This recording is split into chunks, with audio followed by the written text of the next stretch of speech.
BRS party మీ కళ్ళ ముందరనే పుట్టింది.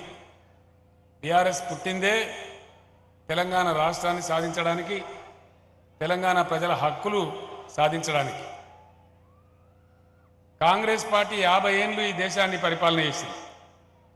మరి కాంగ్రెస్ రాజ్యంలో ఎట్లా ఉండే, ఇలా బీఆర్ఎస్ రాజ్యంలో ఎట్లా ఉంది, మీరు ఆలోచన చేయాలని చెప్పి నేను కోరుతా ఉన్నా. 15 సంవత్సరాలు సుదీర్ఘ పోరాటం చేసి మనం తెలంగాణ సాధించుకున్నాం. గత 10 ఏళ్ళుగా మీ ఆశీర్వాదంతో ప్రభుత్వాన్ని నడుపుతా ఉన్నాం.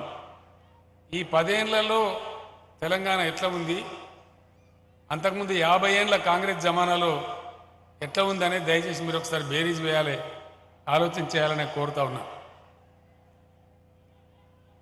ఉన్న తెలంగాణ ఊడగొట్టిందే కాంగ్రెస్ పార్టీ. మన తెలంగాణ మనకే ఉండే. 1956లో ప్రజలు వద్దు అని మొత్తుకుంటుంటే సిటీ కాలేజీలో హైదరాబాద్లో 7 విద్యార్థులను కాల్చి చంపి తెలంగాణ ఇష్టానికి వ్యతిరేకంగా జబర్దస్తిగా ఆంధ్రప్రదేశ్లో కలిపినారు.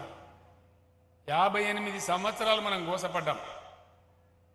ఎట్లా ఉండే తెలంగాణ వచ్చినాడు, ఎట్లా ఉండే తెలంగాణ వచ్చినాడు. మంచినీళ్ళు లేవు, కరెంటు లేదు, చేనేత కార్మికులు చచ్చిపోవుడు, రైతుల ఆకలి చావులు, పిల్లలంతా హైదరాబాద్ పోయి బతకబోవుడు, చాలా భయంకరమైన పరిస్థితులు ఉండే.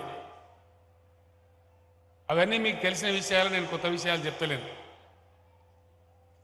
తెలంగాణ వచ్చిన తర్వాత ఏం చేద్దాం, ఈ రాష్ట్రాన్ని ఎట్లా ముందుకు తీసుకొని పోవాలి అని చాలామంది ఆర్థిక నిపుణులతోని పెద్దలతో మాట్లాడి ఒక లైన్ తీసుకున్నాం. చెట్టుకోగలు గుట్టకోగలు ఉంటే మనం పేదల సంక్షేమ